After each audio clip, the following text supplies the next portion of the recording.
and starting the compressor up. First thing, make sure the valve at the bottom is closed.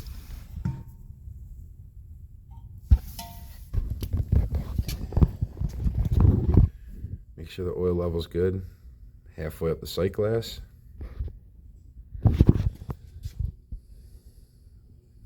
Turn the air valve on.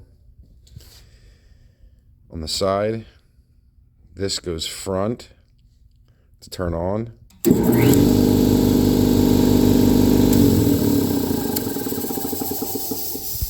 Up to turn off. When done using the compressor, after turning off, close the air valve and just crack the bleeder at the bottom, the drain, just a little bit.